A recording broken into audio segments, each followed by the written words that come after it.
go now, baby. We are right back into the action for another day of the week. Welcome to the Tuesday edition of Before You Bet, airing live right here on the Covers YouTube and X channels. If you're watching on YouTube right now, make sure you smash that like and that subscribe button right down there. A lot of big-time content coming up here on the channel with the Super Bowl right around the corner.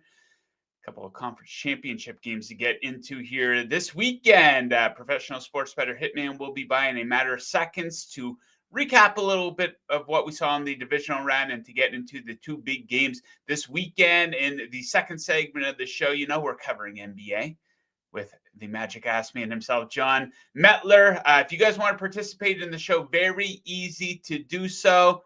Hit up that live chat on YouTube, on X. What do you like in these NFL games this weekend? What do you like in the NBA? Let me know. I will read a few of the responses off throughout the course of the program. Okay, that's enough small talk. Let's get right into the action with our guy, Hitman. Let's go to him. There he is. Hitman, how are we making out, buddy? Good. How's everything with you, Joe? Absolutely fantastic. The finish line is in sight. Not that I'm looking forward to not having any football. I already feel myself kind of missing those primetime Monday night games. I know we had a game last night. It's not the same, though, especially when it's a blowout in college football. I'm missing the Thursday night football. But yeah, the Super Bowl right around the corner here. Two big games this weekend to determine who will get there. So let's start like we always do with your segments. Pretty competitive football this past weekend, the divisional round, especially the two games on Sunday. What are your biggest takeaways from the week that was in the NFL? To win a Super Bowl, you pretty much need a perfect supporting cast surrounding your quarterback if it's not an elite quarterback. And the Lions defense caught up to them. Like Jared Goff got put in a position where he had to start throwing from behind, made a few key mistakes. And when your defense allows, what was it? I'm not counting the pick six, something like 41-something points, it's going to catch up to you. And if you don't have the elite quarterback, you kind of need a perfect roster, kind of like Philly. Philly, in my opinion, has that possibly perfect roster that's surrounding a non-elite quarterback to win. So that was one takeaway. And then two is Lamar Jackson. He just tries to do too much in these big games. There was a lot of talk about the past few years. The reason that he was unsuccessful was because he just tries too hard in these moments. And it was the Ravens with the 3 turnovers and Lamar Jackson specifically with 2 turnovers. That really was the difference. I mean, Josh Allen did not have what we'd call a great game by his standards at all. But Josh Allen didn't make the big mistakes, and Lamar Jackson made 2 very big mistakes. So that was pretty much the difference in that game. Okay, I want to get your thoughts on the news of the week here in the NFL so far. That's Ben Johnson taking over the head coaching job for the Chicago Bears. Many had him as the number 1 available candidate. He's now off the market. So obviously this guy's a fantastic offensive coordinator. Different set of tools, though, to be a fantastic head coach. It's a different set of tools from being the coordinator, kind of the guy in the background a little bit. So how do you think he will fare as head coach of the Chicago Bears? My gut says that he'll be successful. I mean, Chicago does have a good amount of young talent right now. It's to be decided if Ben Johnson is the leader and the game manager and he's able to do all that stuff the way that a good head coach can. But we know already that he is a great play caller. So I think that I think that it's an okay situation. I mean, obviously the division is tough, but I said it on this show going back to the start of the year that I'm not ready to give up on Caleb Williams. He has a unique playmaking ability and skill set that not many guys have. And it's a huge difference that he's going to go from in year 2. Like it kind of almost reminds you of the Jared Goff, his rookie year, where he went with the Jeff Fisher regime. And then year 2, he goes to Sean McVay. Not saying that Ben Johnson's the next Sean McVay, but it's a big difference between the play calling and the coaching that Caleb Williams is going to have. And when you just watch him play, he makes plays every now and then. You're like, that reminds me of Patrick Mahomes. He just has literally zero consistency right now. He does not get rid of the ball. He takes too many sacks, but you can see flashes of why this guy was the consensus number 1 overall pick this past year. So I think that they could be successful. It's a loaded division now. It is a loaded division with 4 what should be good coaching staffs and 4 potential decent quarterbacks. It's a good division. Yeah, as I like to say, you got to give these young quarterbacks time to develop. So I think Ben Johnson will be able to unlock him. So the second part of this question, the other side of it is, how much do you think this will hurt the Detroit Lions? You know, their championship window might not be as open as it was this time last week, now that they're losing Ben Johnson, who was probably the number 1 offensive coordinator in the NFL. Now they'll be trading that for probably just like a run-of-the-mill guy. So how much do you think this will impact Detroit? Yeah, I mean, you're losing Ben Johnson. You're adding literally like two-thirds of a starting defense that's going to come back from injury this offseason. So I don't know how much I'm going to downgrade Detroit from where I had them last week coming into the season. I doubt that they find somebody that's as good as Ben Johnson, but I also think that Dan Campbell's a solid coach and that he'll find a pretty good candidate. It's a really good situation. I mean, you have probably the second best offensive line in the league. You have good playmakers at receiver and tight end. You have elite running backs. It's a good situation to be in. So, I mean, could I see it turning out like a Dave Canales to Liam Cohn of the Bucks, where they end up being similar to what they were, and everyone thought that losing Canales was going to be such a huge loss, and they ended up not missing much. I don't know. It's remained to be seen, but I'm not ready to dismiss Detroit, like especially offensively. I think Campbell will get someone qualified for the job, and it's a really good roster still. Okay, some big dialogue out of the weekend games was what appears to be preferential treatment that the Kansas City Chiefs are getting from the referees. My opinion on this stuff is usually mixed. You know, it always tends to be the Tom Brady, the LeBrons, you know, all the best players. You know, if they get a 50-50 call that goes their way, especially in a standalone game, people are going to complain about it. But it did look pretty bad on Saturday, to be fair. So what do you think of what appears to be preferential treatment towards the Chiefs? Is that accurate to say? And do you account for this in your handicapping for the upcoming game against Buffalo? No. I think it's a bunch of noise, to be honest. I'm a big believer that officiating games when there's mistakes, it's not always. I mean, you have 20 years ago, the Tim Donaghy thing happened. Like, I'm sure at points in time in sports history, there has been biases with officials towards a team for whatever reason. I'm not saying it's never happened, but for the most part, I'm a big believer that just officiating mistakes it's just a tough job, and that there's human error involved with being an official. So that's kind of what I chalk up just a lot of this Chief stuff, though. I mean, I know there's talk about like, well, seemingly, how could it be a human error if it's just always benefiting the Chiefs? I mean, I don't know how true that narrative is. I feel like a lot of people want to remember every single time when it benefits the Chiefs, and when stuff happens, it doesn't benefit the Chiefs. Like, for example, that the call on last year when they played Buffalo in the regular season, when they got the touchdown at the end of the game, and they called Kadarius Toney, I believe it was, for lining up like a half foot offsides and everything. Everyone was like, oh, by the letter of the rule, it was legit. But sometimes you don't call whatever. Like, I just think that people that don't like the Chiefs and kind of want to spin a narrative are just going to talk about the officials. So it doesn't hit my handicapping at all. I'm not saying it's impossible that it's ever happened before, but I'm just not a believer in a lot of that conspiracy stuff. Yeah, it's kind of like how people remember their bad beats in betting. It's like, oh, I got screwed so badly at the end of that game. It's like, well, what about the other 15 losses you had this week, right? Can I obvious tell ones. you what? Can I tell you about one last night, Joe? I had Go. the running back for Notre Dame over 5.5 receiving yards. He had 7 on the first drive, never caught another pass. Last play of the game, down whatever they were, down 11. They ran a screen to him and he lost 2 yards and landed 5. That one hurt. That one hurt. That's the most recent one I have in my mind. Yeah, that's just one of those ones where you see it happen and you look at it, wait a minute. Did that just happen? Did I just lose my bet? You go, you check the box score, and it's like, oh my God, he lost yards. I hate those.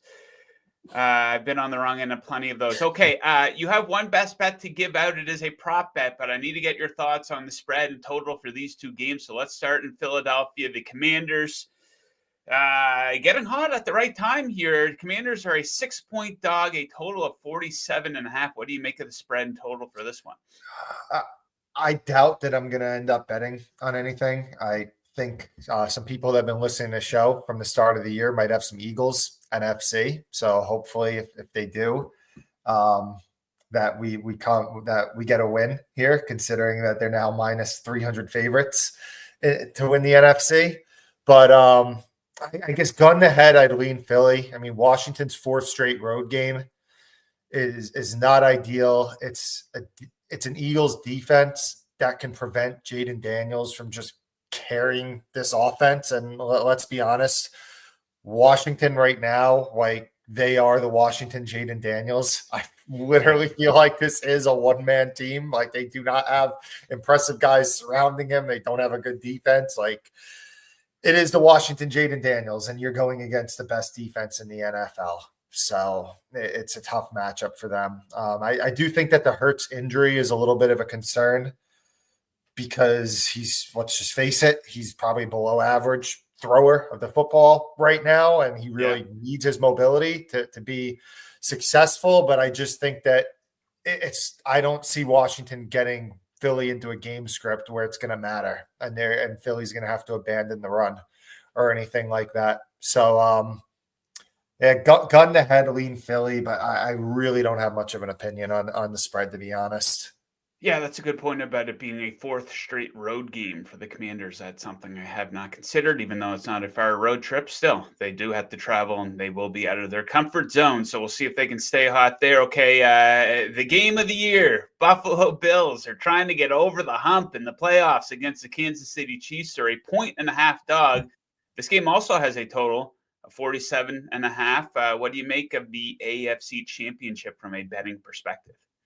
Yeah, I like Kansas City. I'll warn everybody that it's a thin edge. Whenever you're betting sides and totals at these limits, it's usually a thin edge. But I do think it's a little bit of an edge. Buffalo, 3 injuries in the secondary: Taylor Rapp, Christian Benford, and Teron Johnson.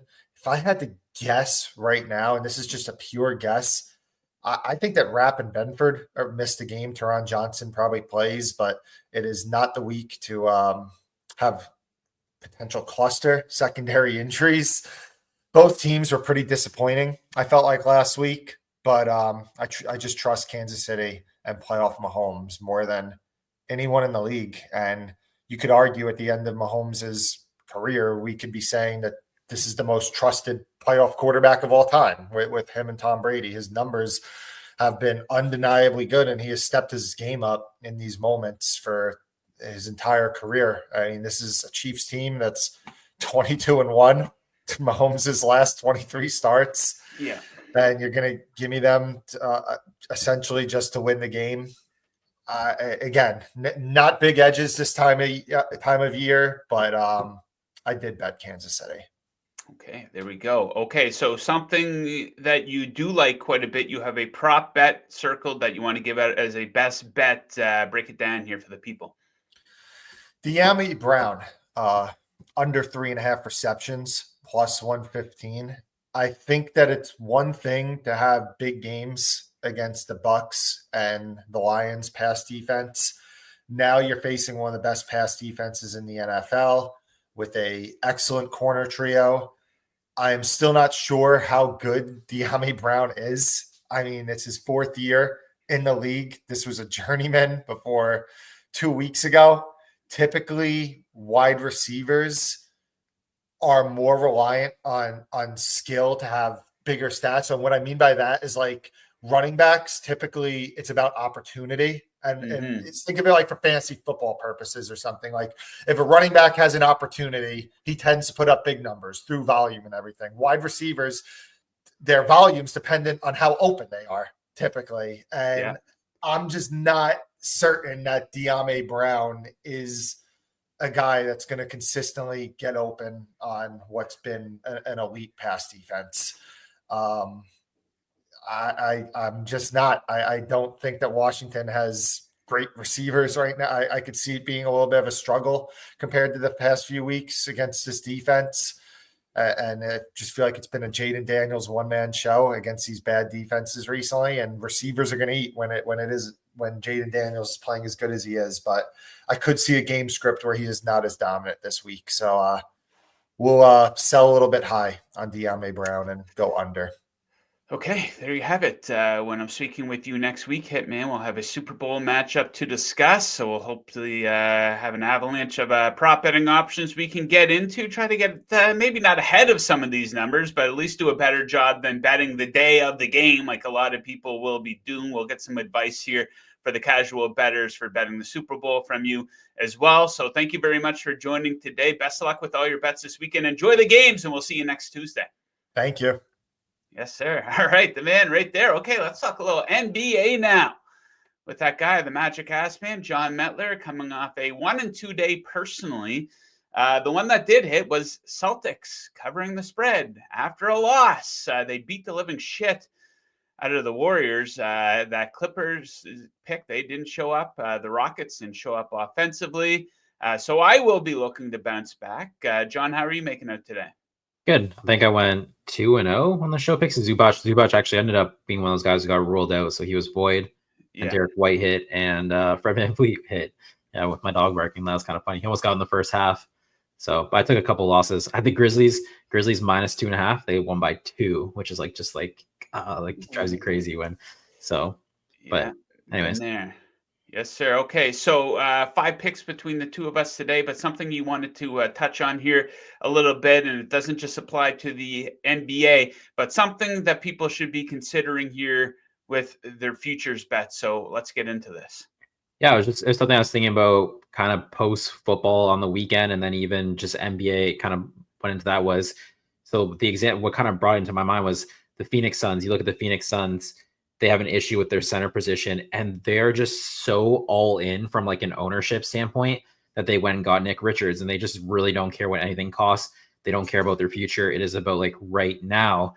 I thought this was interesting because you're looking at all the sports as bettors. I'm not sure we put enough weight into what a front office might do when you're looking at futures. You're kind of very focused on like what you're seeing on the field versus what they might do. Like, are they all in? Like, where are they in their championship window?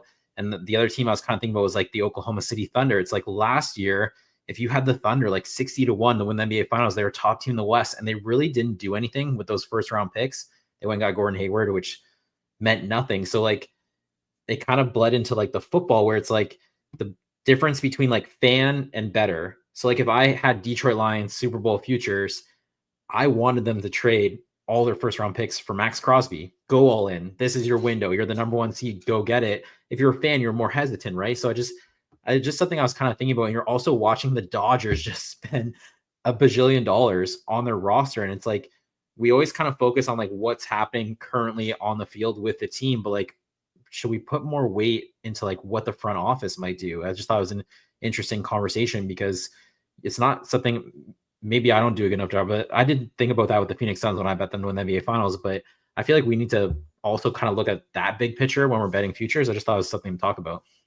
Yeah, I think it's worth considering where a team might be within their championship window and what's on the resume of the general manager. How aggressive is this guy? Like the Detroit Tigers, they sold at the trade deadline, right? Then they go on this crazy run where they get into the playoffs. So that wasn't a team that was putting their foot on the gas at all. I know a lot of people towards the end of the season, they were probably putting bets on them to win the World Series with what was that approach? Pitching madness or pitching chaos they were Yeah. going with, just like a million different guys. That's not going to work long term. It did work in the series early on. They did have some early success, I guess. But yeah, definitely something to consider here. Who is in that championship window and who isn't? I think that's a great example. Like you're saying, the Tigers. So like even right now, it's like baseball futures are being released, and like you're looking at who you might bet to win a division or the World Series. And the Tigers are probably a team people are interested to win the AL Central. But like you've watched their offseason, they've spent $0, like $0 of significance. And like they've signed a couple guys to 1-year deals. They're kind of going back and forth with Alex Bregman, obviously about money.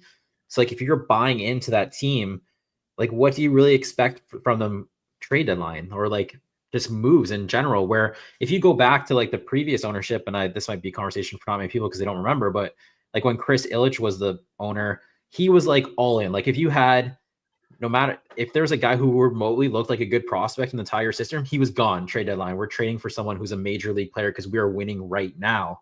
Yeah. So I just feel like that's something I saw someone bet the Dodgers to win the World Series, and it's like, yeah, it's a short price, but at the same time, like they're all in. Like you are going to get, like, even if their top 3 starting pitchers went down, they're going to go fix it. So like it kind of aligns with like what you want. Like if you're a fan, you don't really care about that long-term, or you do care about that long-term outcome, but as a bettor, it's like, I need it right now if I'm a bettor. So I think it's something to look at. Yeah, a lot of starting pitching depth here for the Detroit Tigers. Last comment on the Detroit Tigers here on our show in the middle of January. Sign Jack Flaherty. Bring him back. He's a free agent. The Dodgers didn't want him. They don't have room for him. Sign Jack Flaherty. He was fantastic for you. Looking at the live chat here, Darren Folks, he got pretty aggressive here. He took your Derek White 5+ assists, and he took my Boston bet. I believe it was 10.5. He took it all the way on the alt, minus 15.5. He parlayed those, plus 750 winner. So congratulations to Darren. Hope you put a nice chunk of change on that. Congratulations to you. Okay, John, let's get into these bets here for this evening. Not the best looking board, but I think some pretty good betting opportunities here, as I often say. So you have 3 props. I got 2 spreads. Start us off with your boy KCP. Yeah, when Contavious Caldwell-Pope over 2.5 assists, it was plus 150. Some people were tweeting at me there's a plus 160. And then I think it's come down to about plus 130 now because Cole Anthony got tagged with a questionable illness here in the last like 30 minutes. So that's something obviously that helps KCP from like a usage standpoint. So he's playing the Raptors, and like I put it on here, Cole Anthony had 18 potential assists last time they played the Raptors. And what I was trying to highlight is that, the Raptors backcourt defense, it's not good at all. That game was Emmanuel Quickly, Grady Dick, and they are both bad defenders. So you saw Cole Anthony be able to torch them for potential assists. There's no Banchero in that game. But the flip to this game is Emmanuel Quickly's out. Davion Mitchell comes in. He is their best defender, and he probably would be matched up with Cole Anthony. So if that creation piece kind of is a lot harder for Cole Anthony in this game, I think it swings to KCP because he'd be most likely guarded by Grady Dick, who is one of the worst defenders in the entire NBA. So that's kind of what was pushing me towards KCP. Cole Anthony is now tagged questionable, which would also help KCP. I just think you're just going to see him go at his matchup. The Magic need offense. They need someone to create. They can't just fully depend on Anthony and Banchero. So I just feel like that could swing a little bit towards KCP tonight based on the matchup. So, and 2.5 plus, I think it's about plus 130 now. It's a great number for that. So take the over. Okay, a second bet for this game. I'm sure the eyes of the world will be on Toronto with the Magic in town tonight. Of course, I'm going to take the road team, the Magic. They are favored by 1.5 points. I like them to win by at least a bucket here. We'll take them to cover the spread. So you might be like, really, Joe? You want to bet on the Magic right now? They absolutely stink. Yeah, they do statistically, especially on the offensive end. You got to consider the level of competition that they've stunk against, though. Over the last 2 weeks, Nuggets, Celtics, the Bucks twice, the T-Wolves, the Knicks. Pretty stiff competition there. I think that's fair to say. Perhaps we're buying them at a little bit of a rock bottom, buy low spot. I do think that this could be a really good get right spot for the Magic against a Raptors team who's one of the worst teams in the NBA. And the Magic have had their number here recently, 6-1 straight up and against the spread in their last 7 against them. They played back on January 3rd. The Magic beat them by 9 points. And what's the edge? It's going to be on the defensive end of the court. Like I said, I know the Magic haven't been great lately. They've been going up against some really good offenses, though. But since the start of December. 7th in defensive rating versus 29th. So I think this is a game that the Magic know they have to have, considering they've been losing a lot lately. They're obviously still in playoff contention here. So I think they bring it here versus the inferior team, the Toronto Raptors, and cover that number. Next up, OG. What do you like for him? Yeah, when OG Anunoby over 13.5 points, -110. I know it's kind of flipped back and forth. There's some spots up to 14.5 now. I think there was still 13.5 -110 before we came on air here. If it's 14.5 even money, you can play that as well. It's the back end of the back-to-back for the Knicks, but they're off till Saturday after this one. So it's Tuesday. They have a huge gap in their schedule here. Not that Tom Thibodeau's ever shied away from playing minutes. I just thought it was worth noting, like, you're always scared of like, oh, back end of back-to-back minutes. But I mean, Tom Thibodeau, and you're off till Saturday, you have 3 days off. That's a pretty good gap there. He's just, Anunoby's going to draw their worst defender. Like, there's just no doubt. I thought Ben Simmons would be on Jalen Brunson when I initially put this in. Ben Simmons has now been ruled out. So there's no doubt OG Anunoby's getting their worst defender. I think last time he would have been, I think they tried to guard him with Cam Thomas. I know he scored like 24, 25 the last 2 times he's played the Nets. He's probably going to line up against Noah Clowney, and Noah Clowney's not a good defender. So you just like the matchup, and you're just looking at this for Anunoby, 13.5 points, pretty low. Like, just in general, when you're looking at a player, like how you evaluate him, I think you kind of anticipate him more in that like 15.5, 16.5 window. So 13.5 against the Nets. Not really concerned about the minutes. Because it is the second night of a back-to-back, Karl-Anthony Towns has kind of had some games here on these back-to-backs where he sat out. So he's not questionable. He's not on the injury report or anything. But I mean, obviously he goes out. That helps Anunoby. So you never know. It's a big spread. They could probably get away without playing without him, and you can give him a huge rest because you don't play till Saturday. So I just threw it on the graphic because it's maybe, you never know. So I priced it with Towns in, still loved it. So give me the over. Okay, next up, we are off to Los Angeles. And whenever you have a chance to bet on the Washington Wizards, you have to take it, right? Not quite the case, but I do think it's a pretty good spot for them here tonight. They are a really big underdog here. And the Lakers are a team that plays down to the competition. They're 3-11 ATS in their last 14 games as a favorite of 5 or more points. They often don't win by big margins. They're 26 in the NBA in average margin of victory, so it's kind of rare that they pull away and win by double digits. Wizards have been competitive against the Lakers in recent seasons too. Look at their last 3 games. Losses of 5, 3, and 2 in the last 3 matchups versus LA. And not a whole lot separating these teams statistically here lately. You might say, Joe, what are you talking about? The Wizards are the worst team in the NBA. They probably are. They're 30th in net rating over the last 5 games. The Lakers are 25th.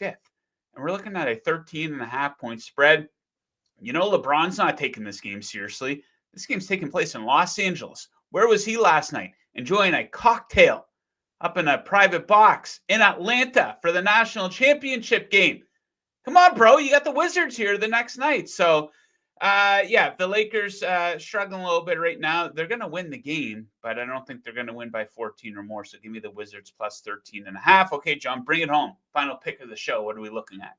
Now, when Jeremy Grant is, again, just another number. Like I was talking to OG Anunoby, you look at him 13.5, you're like, oh, it feels pretty low. Jeremy Grant, 12.5. I mean, the last 2 years, he's averaged 20 plus points per game. I know he's had a terrible December. He went under a bunch. He was injured. He just came back. So it's all relative, but like 12.5. I mean, you think this would be someone playing to get out of Portland. He's kind of been rumored in those trades. You think he would want to step it up. Just from like a matchup standpoint, he's playing the Miami Heat. And the Miami Heat last game, they started the second half. They didn't put Haywood Highsmith in the starting lineup. They went with the rookie Khalil Ware, and they put him beside Bam Adebayo. It's essentially 2 centers. So I don't really know if that's the lineup they're going to roll with as the starting lineup today. If it is, you're going to need shooting to pull those guys out. You can't have Khalil Ware and Bam Adebayo protecting the paint. So I think the shooting piece for Jeremy Grant really starts to play if that's the lineup the Heat start to roll with. The other thing too is Anthony Simons, one of the best scorers on the Trailblazers, is tagged as questionable in this game. He missed, I think, the last 2. So he's tagged as questionable. So once again, price with Anthony Simons in, like the over, but there's a chance Anthony Simons is out, which creates more usage for someone like Jeremy Grant. So 12.5 even money, taking the over. Okay, there you have it. Our 5 best bets of the night for the NBA. Do we have a recap graphic? Oh, look at this. Now let's go through it. So Magic, yes, that one's correct. -1.5. Wizards +13.5. KCP over 2.5 assists. OG over 13.5 points, and Jeremy Grant over 12.5 points as well. We will give that a 10 out of 10 on the recap graphic. Good job, producer Mick. Okay, we're going to be right back with you guys tomorrow. Big time football conversation coming up with the man, Jon Metler. A lot to break down with him, including what he likes here in these conference championship games going down on Sunday. And of course, NBA. We're covering NBA every single day on the show, Monday through Friday. So Jon Metler will be back as well. Hopefully we'll be celebrating a winning day. So thank you to Jon and Hitman for joining today. Thank you to producer Mick. Did a great job, especially with that recap graphic. Big shout out to our sponsor, BetMGM. Make sure you check them out for all your sports betting needs. And the biggest shout out of all goes to all of the great viewers for tuning in, especially the fellas and the gals, maybe, who are chiming in the live chat during the show. We appreciate you guys tuning in very much. Enjoy the games tonight. Best of luck with your bets, and we will catch you guys again tomorrow. Let's go, Wizards! Woo!